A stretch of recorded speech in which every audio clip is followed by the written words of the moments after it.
Hello, everyone. Welcome back to another episode of r/slash entitled people. In today's episode, family takes seats at theater. I left a baby at home alone with a toddler. Childhood friend thinks he has rights to my car. Before we get started, make sure to subscribe so you will never miss a video. So let's get started. Family takes seats at theater. So I witnessed this years ago and have been dying to post it somewhere because I always felt like the conclusion was so satisfying it was worth sharing. So, me and my friend went to see a play at a small theater, Beauty and the Beast, loads of fun. We got the tickets late, so ended up at the absolute tippity top of the place, but right next to the bar, so no problem. During intermission, my friend went to the bar and I stayed to watch our seats. This section is not assigned seating. So I'm looking back over my shoulder in anticipation of her coming back when I see a family of 4 approach for kinda empty seats. I only say kinda empty cause the previous occupants had left their jackets over their chairs to reserve them. This isn't a rule, but where I'm from, it is generally respected. If there's a coat on the chair it's occupied, find another. This family, however, decided to ignore etiquette and gathered up the other family's belongings and dumped them on an empty chair in the row in front. So now I'm glued to this. How are next family going to react? I wasn't close enough to hear anything, but the previous occupants came back, another family of 4, and things get heated. I could see the parents of newly seated family pointing aggressively and their mouths moving fast. They're not giving the seats up. So non-seated family walk away and come back a moment later with a member of staff. I'm thinking, oh, shit's about to go down. But the family and the staff member walk right past the seated family. They keep walking and disappear out another door, only to reappear a few seconds later inside one of those fancy boxes that sit right next to the stage, the ones that usually seat famous/important people. I look back to entitled family. The mood is visibly ruined. I'm just sitting there buzzing off the contact high of witnessing such a satisfying moment of karma. Instead of dinner and a show, you were rewarded with a show within a show with spectacular karmic value. Bravissimo. If only it were Hamlet.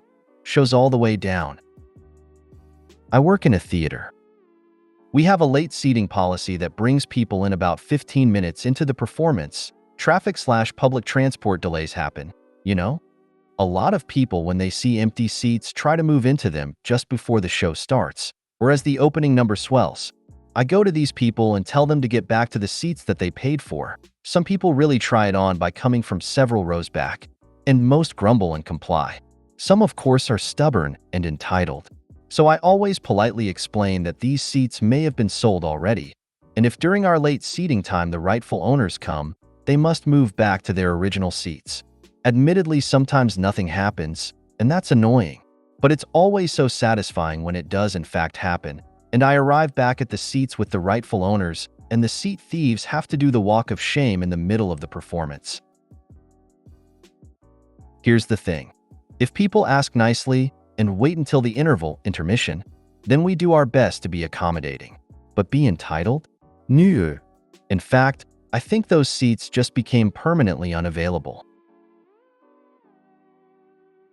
Theaters should have a revenge box for things like this, and during intermission/right before the bow, and it's announced who got to sit in the revenge box and why. This happens a lot on airlines when seats are available.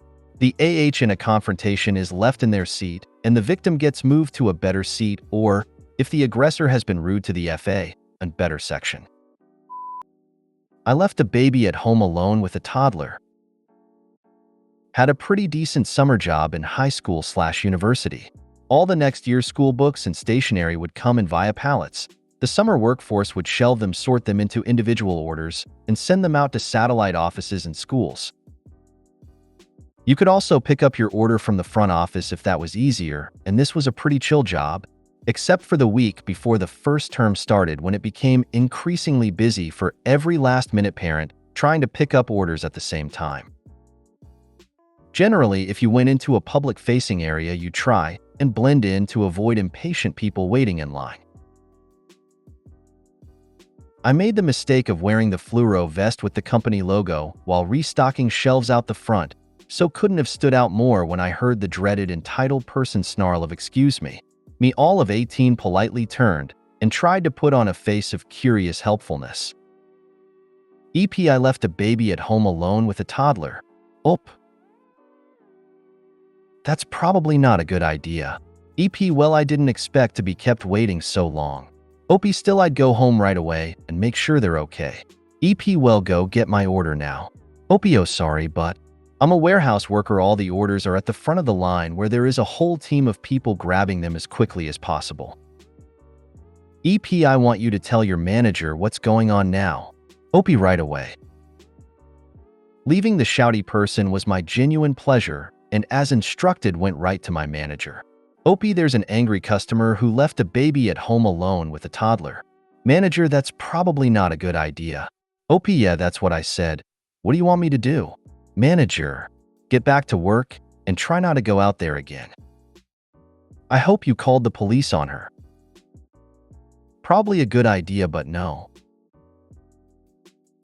I'd love to poke holes in this type of thing, but I worked in retail and fast food jobs for 13 years, and OMG, the stupidity of some people, let alone the irresponsibility. If the shops are across the road and you can get a neighbor to sit in with them, fine, I can live with that. But leaving them alone for a trip into town, I'm guessing, and thinking my 4-year-old is a responsible kid, I'm sure that they'll be fine. That is a call to social services. I hope that the manager made the call at least. I've seen enough people let their toddlers walk behind them out of sight in busy parking lots to know this isn't particularly unlikely. I hope y'all called the cops and CPS on that entitled idiot. Childhood friend thinks he has rights to my car. So this happened about 15 years ago, and I thought it would be nice for this subreddit. I had a childhood friend, Steve, 28 at the time, not his real name, though a really bad breakup with a girl he had been dating for multiple years. He eventually started dating an 18-year-old girl, Kate, also a fake name, as a rebound that he met at a party. Kate was an enormous mooch. She was always asking for handouts and never had a job as long as I knew her. Steve had gotten a DUI in his early 20s and had his license taken away as a result. I don't know the details or semantics of how it works, as I've never had a DUI and never cared to look up how it worked. Steve was driving someone else's car when he got the DUI. He didn't have a car himself. So after the DUI, he never tried to get his license stuff fixed or anything so that he could drive himself. He had his ex drive him everywhere when they were together. About a month after his breakup, his mother passed away. I started spending a lot more time with him because of this awful event. Not that we weren't hanging out before, but it increased after this, and I offered to drive him around wherever he wanted to go. This went on for months, almost an entire year. It got to the point where I got tired of driving him and allowed Kate to drive him if he wanted to go somewhere. This went on for anywhere between 6 to 8 months. He was taking the bus to work at this time, but I ended up dating one of Kate's roommates. She was close to my age, and I started just sleeping at their place, and so did Steve. He usually got up for work 2 hours before I did. So I would let Kate drive him to work and bring my car back so I could go to work after. Except one morning, for some reason, he set his alarm way later than he usually did. I heard it go off not long before I was getting up to get ready for work. He told me he has enough time to make it to work on time and to get the car back to me. I took it in stride and trusted that he was right. So I wait for Kate to get back. My girl at the time had to work about 30 minutes earlier than I did, so she had already left for work. So time ticks down. I am texting Steve and Kate and not getting any replies. It took about 30 minutes to an hour, depending on traffic, to get to my job from my girl's house. About 10 minutes before my shift starts at work, Kate waltzes in with a Burger King bag. She tells me something about the drive-through taking too long or something. No apologies for being late. Of course, it took close to an hour to get to work. I called my boss beforehand and told them the situation, and they weren't happy. I got a written warning at my job because I was so late. I think my boss wanted to give me a formal write-up. She really didn't like me. Steve later texted me a really lame apology. Something like, "Sorry you were late, but there was enough time for you to make it if you would have hurried." So I told Steve the next time I saw him that Kate was no longer driving my car, and I'm not being his taxi anymore. He flew off the handle at this. He started saying stuff like how I legally couldn't deny him a ride anywhere because he has a DUI on his record, how he had just as much right to use my car as I did. His name was not anywhere on my car, and he never made any payments for me or anything like that. So I had no idea where he was coming from on that one. He barely paid me gas money sometimes. And then he started using his mom passing as an excuse. Now I was very sympathetic about the whole situation and was there when he needed to talk or needed a ride or just generally when he needed a friend. So I was insulted that he even brought her into this equation. So we stopped talking. Years later, we reconciled but weren't as close as we were before. He ended up getting married, not to Kate. Apparently that relationship ended horribly. I hung out with him a few times, and then COVID hit and I didn't really see much of anyone. My dad passed away earlier this year, and I got a message on social media from his wife that was like, "Sorry about your dad," but never anything from him. I guess he didn't have to say anything, but it would have been nice since I was there for him, and he knew my dad very well.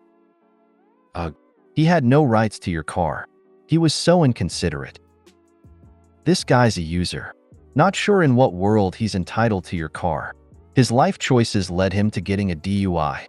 He doesn't get to now have a free but unwilling chauffeur.